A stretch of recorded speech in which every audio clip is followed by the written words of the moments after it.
Bakunzi b'ijambo ry'Agakiza TV turabaramukije amahoro y'Imana aho muherereye mwese kandi dukomeza kubakengurukira ko mu bitugaragariza kuri page yacu mu kutwereka yuko ibiganiro byacu bibashika kunyota. Twagomba rero kugira ngo umuntu ari ryo rya mbere agendeye ino page yacu yuko yogera subscribe canke sabone kugira ngo ibiganiro byacu bikomeze kumushikira bitagoranye. Nizere yuko atari ryo rya mbere mubonye uno mutumire kuri page yacu. Reka tumusabe abaramutse yongere abidondore. Bakunzi b'ijambo ry'Agakiza TV ndabaramukize amahoro y'Imana. Nanje kazina kanzwe nitwa Bangire nama Petroni. Ndi hano ndiko ndababwira ivyo Imana yagiye inkorera kagenda bingana. Ndikumana Petroni mukora duki mu buzima bwa misi yose. Ubuzima bwa misi yose igikorwa nkora jewe ndicara hepfo ku kiyaga nkateka icayi hanyuma abantu bakaza bakangurira nkaronka ubuzima bwo kuba ngira akayi murakaryosha gose umunsi umwe naje nzohicisha nyene murashiramo uturungo dukwiye. Karibu kweli akayi kararyosha akayi kamatani neza kirangeni neza biraneza neza cyane. Okay. None Petroni murasenga? Turasenga cyane kandi Imana nayo ikatwumvira. Musengera he? Sengera mu rusengero rwa Anglikana, Ecclesia Anglikana. Twagomba rero kugira ngo mushobore kutubwira twarumvise yuko hari ibihe mwanyuzemo nyene ibihe bigoye ariko mubona ikiganza c'Imana. Twagomba kugira ngo muduhe umuco rero nk'abakunzi b'ijambo ry'Agakiza TV bamenye umuco wavyo w'ivyo bihe. Nukuri twebwe twaraciye mu bihe bigoye kandi bikomeye ariko Imana yabanye natwe iradutabara. Ryazambo ryo kwizera Imana yadukoreye igitangaza gikomeye. Jewe ubwanje naragiye mpana ivyago vy'ingwara zitandukanye ariko Imana yarantabaye. Jewe nkiriho ndiho ndi ngaho narabayeho ndibaruka umwana wa mbere arabaho wa kabiri arabaho uwa gatatu avuka yamfiriyemo yamyongaguritse mbere yarononekaye uwa kane arabaha afise imyaka amezi indwi uwa gatanu avutse carapfa uwa gatandatu avutse nawe nyene yamaze igihe gito arapfa uwindwi ngize ntwaye inda igira ndwi ngize ntwaye indigira ndwi nayo nyene biranka ikivukamwo amabuye. Muri ivyo bihe twagomba kugira ngo mubanze mutubwire umwana wa mbere kugeza ku mwana w'indwi urumva yuko bose ntibashoboye kubaho. Nta numwe yabaye ko bagiye bahura n'ingorane nagiye mpana n'ingorane zidasanzwe mbere ngomba kuzana nabo bavuka bamfiriyemwo bononekaye kuko umwaka umbonye afise inda mu wundi wabona ndibungenze ariko ntibigera mbona n'umwana. Twagomba kugira ngo mutubwire muri ibi bihe none nta mwana mufise? Umwana ndamufise kuko nagiriwe ubuntu vyavuye mu gitangaza c'Imana rwa rukundo rwayo. Imana yagumye imisezerano ikambwira ati we nzoguhezagira inda yawe nzoyihezagira kandi nzogura uvyaro. Hariho abantu bariko baradukwirikirana nkuko biri kwijambo ry'Agakiza TV mugabo bagomba kugira ngo bamenye ido nido utubwire vyagenda gute kuko hariho igusanga umuntu agize ikibazo nko mu kwibaruka ugasanga umwana arapfuye ariko aribaruka cyangwa ugasanga umwana yamufiriyemo nkuko mwabitubwiye vyategwa niki mwaraciye ku baganga bakababwira bati ibi bintu biva kuri iki ni ingwara kanaka mwebwe mwumva babaha amakuru nk'abaganga yuko ari ibintu nyabaki? Ahari nico vyava ku bintu vy'ibitero kuko ntako batagira abakozi ba Satani bagerageza uburyo bwose bwo kuntera kugira ngo banyice ariko ubugingo bwanze Imana ikabima ikemera kurekura abo bana kandi bataha ariko jewe nkabaho ndi muzima. Ni giki cabikumenyesheje ko ivyo byose vyoba vyari bitero? Urabona umwana natanguye kubura ya umwana agira gatatu. Ituma vuga vyavuye kuri Satani umwana agira gatatu twariko turahunga. Tumaze guhunga mbece umwana kandi nikoreye n'ibindi mpunganye mfise n'ubundi ndimirize. Ndangura ndatemba ndi kumwe n'abantu iyo nda ndayikubita kwibuye. Maze kuyikubita kwibuye twashikiye duhungiye. Tutashe numva simeze neza. Hagera igihe yaciye ko indwi yose ntangura kuva ndiko nanuka amaraso mu kanwa. Cyane ndakwa muganga ngiye kwa muganga cyambwira ati wewe harageze ko wibaruka. ariko barampishije yuko umwana yari yamaze kumfiramwo, numva yari amaze igihe kirekire amfiriyemo. Ngira ngo ndamwibarutse wa mwana acavuka yarapfuye, ndetse mbere yaramaze no kumboreramo. Aho hose nabonye igitangaza c'Imana, ntibambaze aho ndagumaho, nongera ndatwara iyindi nda, ndayitwaye ndayivyaramwo umwana. Afunze amezi indwi, uwo mwana acerahwera. Amaze guhwera uyo mwana icambwiye ko ari igitero kimwishe, nagiye kwa muganga. Uwo mwana yari afise ibintu yaguma bweza kujya kwimbwa, bamaze kumutera urushinge uwo mwana yaciye ahwera. Tunataha ndamuhetse aramayiti, maze gushika muhira Imana ivuze ati ntibigaruke ngaho, ndongera ndatwara iyindi nda, ngeze kuza kuvyara umwana avutse akomeye. Ubwo nyene akanya nkako umwana acerahwera, nongera nguma ngaho. Imana atirindira ndaguhundi, Imana inyongera ubundi mwana. Maze kunyongera ubundi mwana niho twaca dukorana tugenda ahantu mu mahema. Maze kugenda ahantu mu mahema, uwo mwana yagiriye ikibazo, namutwaye kwa muganga. Umwana bamaze kumutera umuti, uwo mwana acarapfa. Aho nongera ngaruka ndamuhetse amayiti, maze gushika muhira turagumaho. Tumaze kuva mu mahema, maze gutaha nongera ndatwara iyindi nda. Ndayitwaye iyindi nda, sinamenya ko ntwaye inda y'amabuye. Inda ndayitwara iyo ndibungenze, ndibaza ko ndibungenze umwana, kumbe sinamenye ko ndibungenze amabuye. Haragera igihe iyo nda haravamo ibintu vy'imigenzo vy'ubwira nyene ngo ikoroke. Ngenda kwa muganga, baragerageza uburyo bwose, biranka ko hagarara kw'iyo nda yohagarara mu nda. Njanza imbere y'Imana ndasenga, abakozi b'Imana baransengera, ariko Imana yo mw'ijuru yonyene yaguma yerekana yuko iyo nda ata mwana irimwo, ariko yaguma yerekana ko ari ibintu vy'amapepo biriyo. Ndavuga ati Mana, wewe nahawe kwikorera ko wantabaye vyinshi, n'ubu ndagomba gutabarwa kuvuye iwawe mw'ijuru. Imana irantabara, ko yampaye isezerano, irantabara. Imana yo mw'ijuru. Haragera igihe ico gihe hari kwa Mungu, ndiko nitegura ngo nze gusenga, uko naho vyari uko sinareka kuza mu ngoro y'Imana gusenga. Ndiko nitegura ngo nze gusenga, ncangenda nyene ahantu ndicaye ndiko nitabara, mbona ibintu binteye ubwoba cane. Ndavuga ati none ibi bintu nibiki? Cyane inzira mu nzu, ndinziye mu nzu, ndavye ngize ngo ndicaye, ntangura kubona atanguye gukoroka ibuye rya mbere. Ibuye rya mbere ritanguye gukoroka, nahamagara umugenzi, umukozi w'Imana tubana. Aravye nawe biramutera ubwoba, biramunanira kuvaho ngo aze gusenga, acaguma hafi yanje. Bica birankanya, biranka ntaza kubwise nk'urya muntu agira yibaruke. Ndaza kuri ico gise kugira ngo yibaruke umunsi wose, vyaba bintu biguma bitubagurika. Aravuga ati noneho umugenzi arapfuye, nge ntume ko abandi bakenyezi nkanze. Baza bitegereza ibi bintu, baza kuraba nabo birabatera ubwoba. Biratubagurika ibibuye vyinshi cane vyirabura, vyinshi rwose. Hari mu bintu wamengo n'amaso y'abantu. Ibyo byose ndabona ko birunze ngaho, kuko nari mfise sineko nasesherizwa cane mu mubiri. Ndabura amahoro, ndabona ati Imana, jewe nataha ntahira mu biganza vyawe. Ubwa nyuma hatibutse ikintu umengo nikiyo c'umuduga wagize isanganya imbere citunye kabisa, uko umengo n'umuduga wagize isanganya. Kiratibuka, numva ubwenge bwose burahise, numva ko jewe ngomba gupfa nta kindi. Ariko abakozi b'Imana bamaze kumva ivyo bintu no kumenya izo nkuru, baciye bazana umuduga. Vya bintu baca babikuta mw'ishashe y'amahera 100 iruzura, baca bantwara kwa muganga. Bamaze kuntwara kwa muganga, ni mutumba baravye basanga n'amabuye, basanga n'ibintu umengo n'amaso y'abantu, basangamo ico kintu umengo nikiyo c'umuduga wagize isanganya. Bavuze ati nta mwana namba warimwo, kimwe gusa ico tubona turabona ko abantu hari babi bamugiriye nabi, ibintu vy'ibirozi bamuroze. Ubwo nyene barataha ngumyaho mu bitaro. Haheze umwanya njyamye, hageze mw'ijoro ntangura kumva ikintu kiriko kibiruka mu nda nk'umwana. Amakiriko kibiruka mu nda nk'umwana, mbwira abaganga.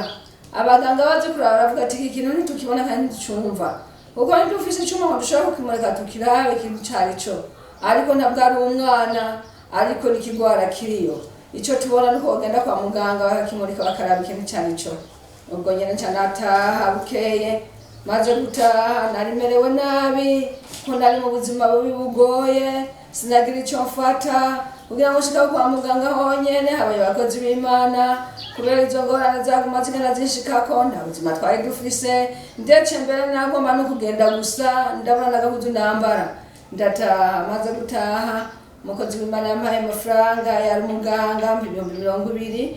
ngenda kwa muganga handi bamaze gupima ico kintu bararaba basanga ibibuye bibiri vyicaye mu nda mu gitereko mu gisingo c'umwana kandi basanga ivyo bintu biriko birazunguruka hanyuma barambwira ati ibi bintu ntitubone ivyo ari vyo uko ni bwa mbere ibintu turi kuta ijisho iciza ni ko guma ngaha tukakubaga ibintu tukabikurayo nanje ndanka ndababwira ati ibintu ntimushobora kubibaga ko nta mafaranga noronka yo gutanga ngaha kuri semuseka rero iciza ni munyandikira ahandi ngende baca banyandikira ku hopitali militaire ngo ariyo ngenda ndanka ndababwira je nta mugabo w'umusoda afise camita mugenda kuri wa Karede maze gushika kuri wa Karede ivyo bintu bamaze kubibona nabo vyabateye ubwoba baca banyandikira amayegizame ngiye kuyakoresha ariko Imana yo mw'ijuru isidukira avuga ati eka we ntabwo uzokurira akameza ngo bakubage uko nibaramuka bagusize ku intambi uzocufa cyangwa imbere y'Imana ndasenga abakozi b'Imana baramfasha gusenga ntereza amasengesho hirya no hino arabo twari dufirataniye urunani rwo gusenga baransengera abagenzi baransengera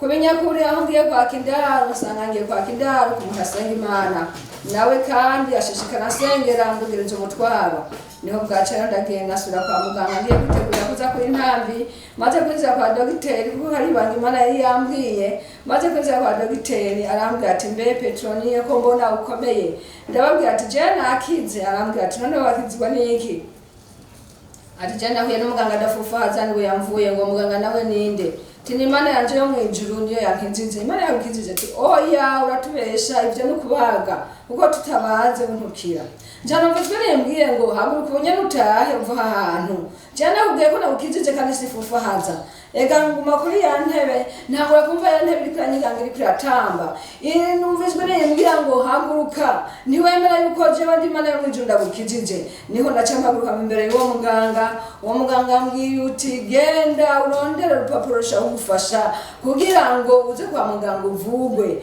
maze gushika hanze numva bimwe vyose vyari bintekeye noneho biraheze njanshira ishakoshi hasi nari mfise ntangura kwiruka ndiruka ndaduga ahantu muri rejansi siceyo numva nta musonga ndongera ndiruka ndamanuka nshika nasize ishakoshi yanje numva nta musonga ntangura kumva vya bintu biriko biramenagurika nk'uko umengo ni ikintu c'igikono bariko barakwita ku buhiri ubwo nyene vya bintu biramenagurika ntangura kubona ndiko natibagura ibintu umengo ni inyama umengo ni inyama z'imishosho kandi vyinshi biteye ubwoba n'abantu bari bahari uyo munsi baratangara ndongera ndafata impuzu zanje vya bintu ndatekera ndashira mw'ishashe ndashira mw'ishakoshi numvizwe nimbwiye ngo ubu nyene haguruka ugende ahantu wari waca indaro ubabwire ivyabaye kandi uko ugenda bwose ugenda uririmba indirimbo z'amashimwe njamvaho ngenda ndarimba indirimbo y'ishimwe ndirimba ati Yesu arankunda Yesu arankunda maze gushika aho hantu vyabereye igitangaza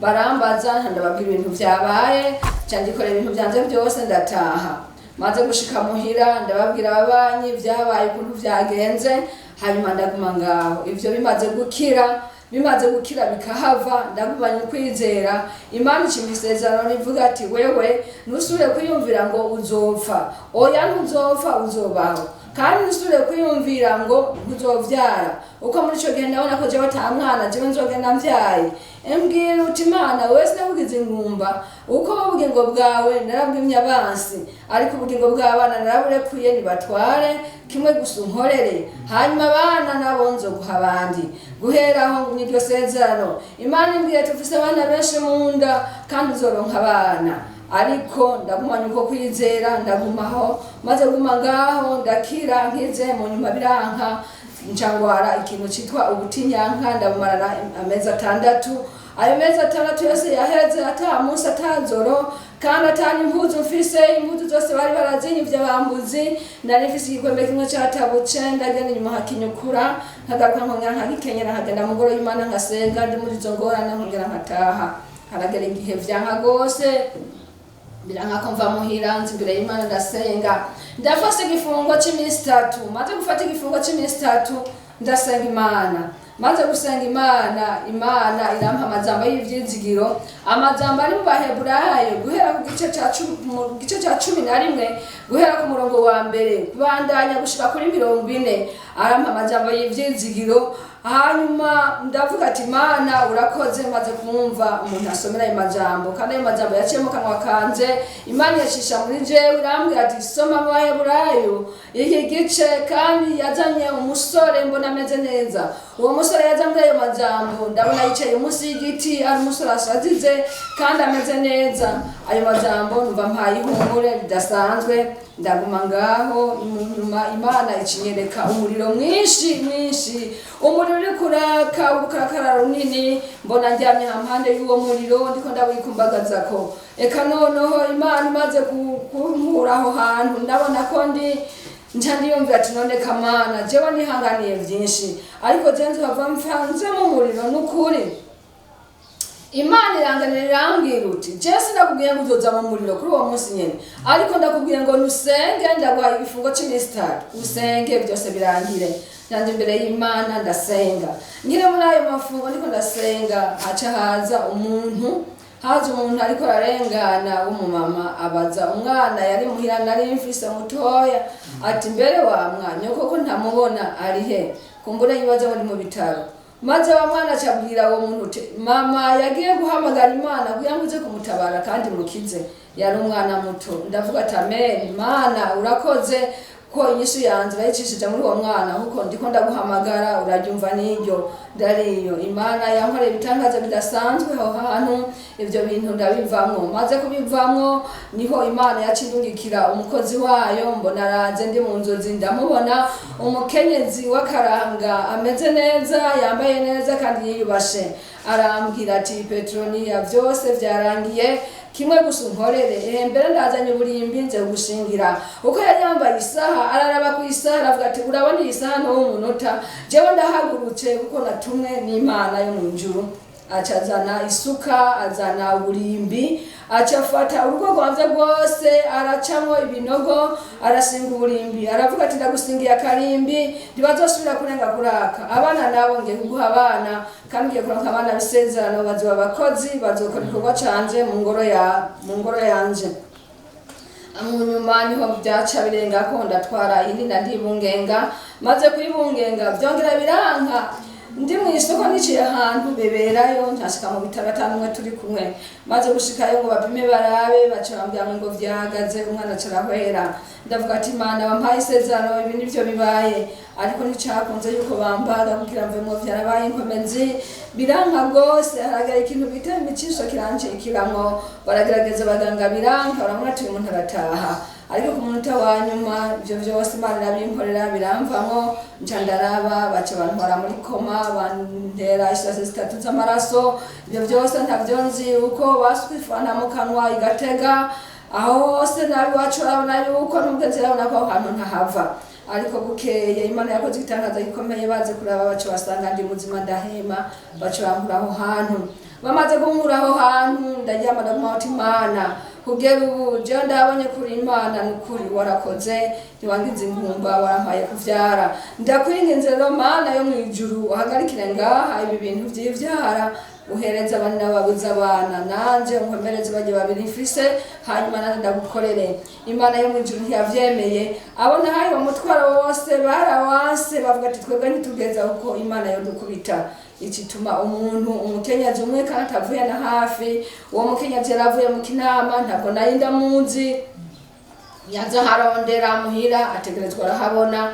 Amaze kuhabona arambwira ati mukenyezi je Imana yantumye kuri wewe, sinari ndakuzi. Ati ntuzusubire kuvuga ijambo rivuga ngo ntuzosubira kuvyara, ngo ugira upfe, ngo nta bana uzoronka. Imana yantumye ngo ndakubwire ko mu nda yawe harimwo abana benshi, kandi igiye guha abana, kandi igiye guha abana bisezerano. Mbere n'ikimenyamenya ugira uvyara umwana w'umuhungu w'isezerano, azokora igikorwa mu ngoro yanje. Ndaguma ngaho ntibitevye, haciye ku iminsi mike, haciye ko mu kwezi nca ndasama inda. Maze gusama inda ndibungenga, indirakura. Haragera igihe cyo kwibaruka, agiye kwibaruka kubera ifu Satani yari afise, biranka gose. Umwana amaze guserura umutwe, hari ku munsi wa 4, biranka ko umwana asohoka gushika ku munsi wa Mungu, aho abantu bose bahevye, jewe ndakwigumiye muhira jenyene. Utubwiye yuko mwagiye kwibaruka, umwana arasohora umutwe, mugabo ariko ntiyabakivuka. Byaciye bibandanya kugeza ku munsi w'Imana.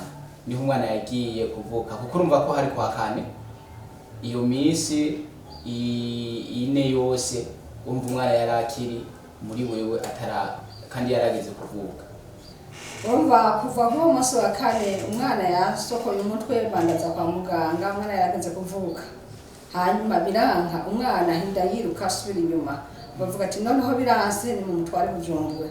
Ariko bavuze ati abantu hari Bujumbura, jewe naravyanse ndavuga ati Mana ni wewe wavuze kandi ubu niteguriye kwakira igitangaza cawe, urazi yuko wampaye kwibungenga nabigusavye ukavyanga, rero kamana ko wavyanse n'ubu nubikora. Jamuma muhira ndaryama, ndyamye ku munsi wa Mungu bagenda gusenga, ndi muhira nyene nanze ngasenga Imana, ariko Imana yankora igitangaza. Ubwo nyene ntanumva ndafashwe ndi muhira, nca ngenda kwa muganga. Maze gushika kwa muganga, umuganga nyitegereza avuga ati jewe uyu mugore ntawe nshobora, aca atuma umuntu tugende ubahamagare ku rusengero, bagiye gusenga ubabwire ko wa mukenyezi yibaruke. Abo muntu agiye kubahamagara, amaze gushika ku rusengero hawe yabavuga ibyo abonye ibyo yumvise, aca avuga ati genda urabe Petroniya yahwereye yaguye kuri maternity ariko aribaruka. Abantu baragira agahinda, baragira umubabaro, kuko hari igikorane kandi gikomeye twariko twitegurira kuba ku rusengero. Bose bacorataha abakozi b'Imana, nza mbona basanze ku bitaro aho ndi, basanga ndahagaze ndi muzima. Ico bakoze bafase Imana barasenga ati turagomba kubona igitangaza udukoreye muri kano kanya. Ubwo nyene Imana ikirampereza umwana, ntandibaruka umwana munini cane w'umuhungu nkuko Imana yari yabisezeraniye.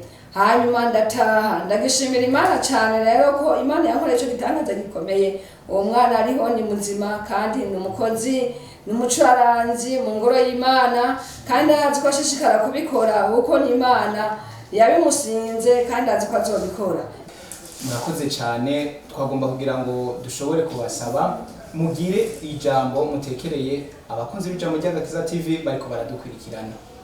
Ijambo ndo tekerera ijambo ry'Agakiza TV bariko baradukurikirana nuko boshishikara nabo gusenga no kwizera Imana, ko Imana irashoboye, ko bosoma aya majambo ari mu Baheburayo igice ca 11 guhera ku murongo wa mbere kugeza 40. Hama bakongera gasoma kandi Baheburayo 12 guhera ku murongo wa mbere kugeza 13. Nuko iyo ni majambo numva batekerera, kandi niba yasoma barumva ifashanyo uko Imana irabagendera, barumva kurema. Hari abakenyezi benshi bihebuye bangaza imitima, bakaza hirya bakaza hino, ndetse bagatana iminwa ku bantu ngo nababaroze, ariko bakoberwa yuko Imana ishobora byose. Urumva ko je nahuye n'ibigeragezo bidasanzwe, ariko aho hose Imana yantabaye, sinigeze nkevya, ariko nagumye imbere yayo mu masenga, bituma Imana inyiyumvira ko irangirira neza. Turabashimiye kuba twakeneye yuko mugira ico mushikirije ijambo ry'Agakiza TV tukabaronka. Ego natwe turabashimiye cyane kwa mwatugendeye hano mu rugo rwacu. Imana ibahezagira. Nizere yuko n'ikindi gihe nitwabakenera tuzobaronka. Nuko turabahaye ikaze ko dufise intare nyinshi kandi ndende zofasha abandi. Murakoze cyane. Bakunzi b'ijambo ry'Agakiza TV, dukomeza kubakengurukira uburyo namwe mu bitugaragariza ku biganiro byacu bibashika ku nyota. Umuntu ryo bari ryo rya mbere agendeye ino page yacu, twomusaba yuko yogira subscribe canke s'abone kugira ngo ibiganiro byacu bikomeze kumushikira bitagoranye. Kuri microphone ya jewe Alexander Ndayikorere, inyuma ya kamera hakaba hari Jabo. Murakoze, Imana ibahezagire.